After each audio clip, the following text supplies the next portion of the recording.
में से तो आज हम लोग पढ़ेंगे जो हम लोगों का 8 क्लास का जो न्यू बुक आया है उसके बारे में हम लोग अध्ययन करेंगे। लेकिन उसके अध्ययन करने से पहले हम आप लोगों को बता दें कि जो भी पुराने वाला बुक में था वही सब इस नए वाले बुक में है। तो हम लोगों को सबसे पहले जो है ये सब बातें जाननी ज़रूरी है। योज्य तत्समक, एडिटिव आइडेंटिटी किसे कहते हैं। देखिए, अगर कोई भी संख्या हम लोगों को दिया हुआ है तो उसका एडिटिव आइडेंटिटी जो है वो क्या होता है, उसके मान में कौन सी संख्या हम लोग किसी भी संख्या में जोड़े, जैसे कि उसका मान क्या है, कोई कुछ भी नहीं बदले। जैसे कोई संख्या हम लोगों को दिया हुआ है 10 का एडिटिव तत्समक, तो हम लोग इसमें अगर किस संख्या को जोड़ेंगे तो इसके मान में कोई फ़र्क नहीं पड़ेगा, तो हम लोग इसमें 0 जोड़ देते हैं तो क्या हो जाएगा, 10 हो जाएगा कि नहीं। उसी तरीके से अगर हम लोग 15 में किसी भी संख्या दिया हुआ है 100, 200, 500, अगर हम लोग उसमें 0 जोड़ दें, मान के चलिए कि 20 है चाहे 15 है, कुछ भी है, 20 प्लस 0 बराबर कितना हो जाता है, 20। तो यही हम लोग 0 को जो है कहते हैं योज्य तत्समक। ठीक है। अब देखिए गुणात्मक तत्समक, इसको इंग्लिश में क्वालिटेटिव आइडेंटिटी कहते हैं। ठीक है। इसमें देखिए, इसमें कहने का मतलब ये है हम लोगों का कि कौन सी संख्या से हम लोग गुणा करें कि उसके मान में कोई फ़र्क नहीं पड़ता है। तो मान के चलिए कि 10 है चाहे 15 है, कोई भी संख्या है, अगर हम लोग उसमें 1 से गुणा करें, 1 से गुणा करेंगे तो उसके मान में कोई फ़र्क पड़ेगा, नहीं पड़ेगा। कोई भी संख्या है जैसे 100 है, 100 में अगर हम लोग 1 से गुणा करेंगे उसके मान में कोई फ़र्क पड़ेगा, नहीं पड़ेगा। तो ये 1 को हम लोग क्या कहते हैं, गुणात्मक तत्समक कहते हैं। क्या कहते हैं, गुणात्मक तत्समक कहते हैं। ठीक है। 0 हो गया योज्य तत्समक और 1 क्या हो जाता है, गुणात्मक तत्समक हो जाता है। ठीक है। उसके बाद देखिए योज्य प्रतिलोम, एडिटिव इन्वर्स।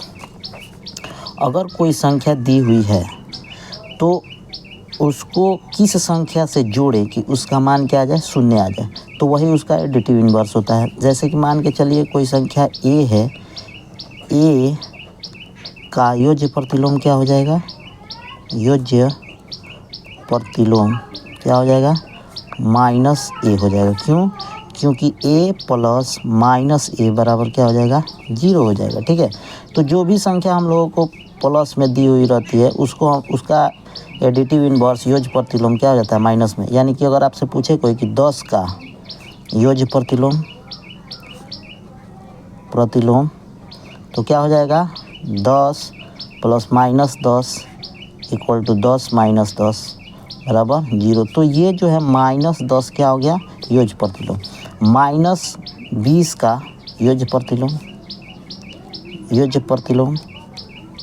तो -20 का योज्य प्रतिलोम क्या हो जाएगा बताइए।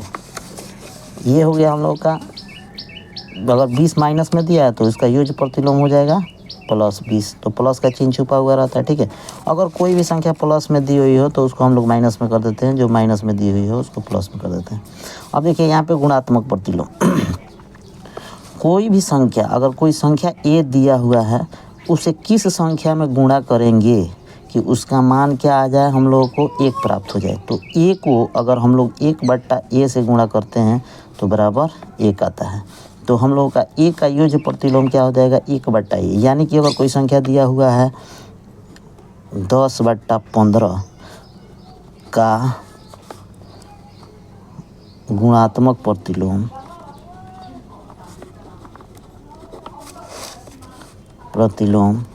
तो क्या हो जाएगा, 10/15 का गुणात्मक प्रतिलोम 15/10।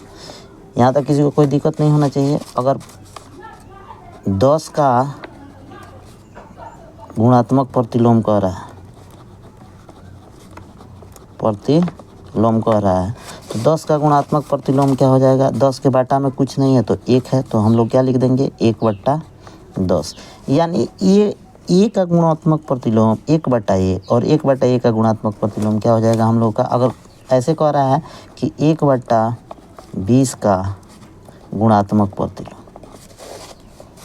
1/20 का गुणात्मक प्रतिलोम क्या हो जाएगा, 20/1, या हम लोग ऐसे कह सकते हैं कि 20 हो जाएगा। बात समझ में आएगी नहीं। तो हम लोग जो है यहाँ पे इतनी बातें हम लोगों को जानना ज़रूरी है इस एक्सरसाइज को पढ़ने के लिए जो नया वाला बुक है, ये अगर आप लोग जान रहे हैं तो आप लोग जो है इसको अच्छी तरीके से, जो नया वाला बुक है वो पिछले वाले से भी बहुत आसान है, आप लोग बना सकते हैं। ठीक है, तो हम लोग आते हैं अब सवाल को हल करने के लिए।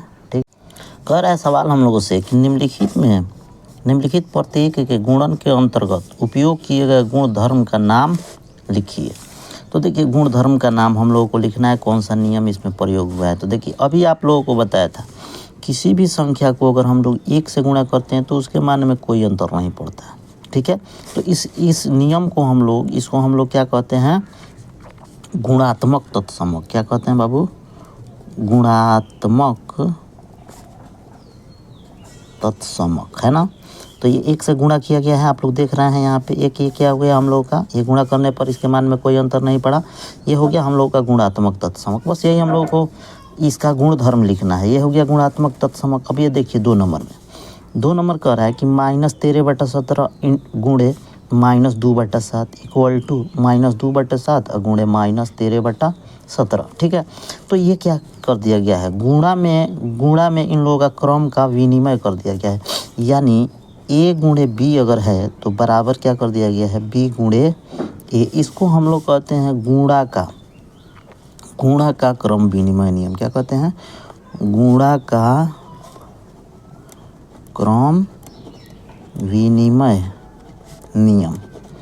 अगर यहाँ पे जोड़ रहता तो जोड़ का क्रम विनिमय नियम रहता है। यहाँ पे अगर जोड़ दिया रहेगा तो क्रम को खाली पलट देते हैं। यानी अगर आप किसी भी संख्या को, 2 संख्या, अगर आप 5 का पहाड़ा 10 बार पढ़ें या 10 का पहाड़ा 5 बार पढ़ें, मान में कोई अंतर नहीं पड़ता है। इसी को हम लोग गुणा का क्रम विनिमय नियम कहते हैं। ठीक है, इसमें किसी को कोई दिक्कत नहीं होना चाहिए। उसके बाद ये देखिए, अभी आप लोगों को हमने इससे पहले बताया है कि ये -19/29 है और गुणे 29/-19 है, बराबर कितना आया है, 1 आया है। यानी कि इसको उल्टा कर दिया गया, नीचे वाला इसका हर अंश कर दिया गया, अंश हर कर दिया गया, उससे गुणा किया गया। तो ये क्या हो जाता है हम लोगों का गुणात्मक प्रतिलोम। क्या होता है? गुणात्मक प्रतिलोम। इसका एक और नाम भी है, हम लोग इसको व्युत्क्रम भी कहते हैं, व्युत्क्रम। ठीक है, इससे पहले हमने आप लोगों को बता दिया है कि कैसे हम लोग गुणात्मक प्रतिलोम ज्ञात करते हैं। अब देखिए नीचे वाला क्या कर रहा है कि बताइए कौन से गुणधर्म की सहायता से आप 1/3 गुणे 6 गुणे 4/3 को 1/3 गुणे 6 गुणे 4/3 के रूप में अभिकलन करेंगे। तो देखिए ये जो होता है गुणा a गुणे b गुणे c बराबर a गुणे b गुणे c, ये होता है गुणा का साहचर्य नियम। क्या होता है? गुणा का साहचर्य नियम। ठीक है, तो इसमें हम लोग ये 3 अगर संख्याएं दी हुई है, पहले हम लोग मन करे तो बाद में वाली दोनों से गुणा कर लें और फिर पहले वाली से गुणा करें, या पहले वाली दोनों से गुणा करें फिर बाद में वाला से गुणा करें, तो उसके मान में कोई अंतर नहीं पड़ता। ये गुणा का साहचर्य नियम है। जोड़ का भी होता है, यहाँ पे सिर्फ जोड़ रहेगा तो जोड़ का साहचर्य नियम हो जाएगा, लेकिन हम लोगों को जो बुक में दिया है क्वेश्चन, उस हिसाब से हम लोगों का गुणा का साहचर्य नियम ये हो जाएगा। ये हम लोगों का पहला एक्सरसाइज यहाँ पे ख़त्म होता है।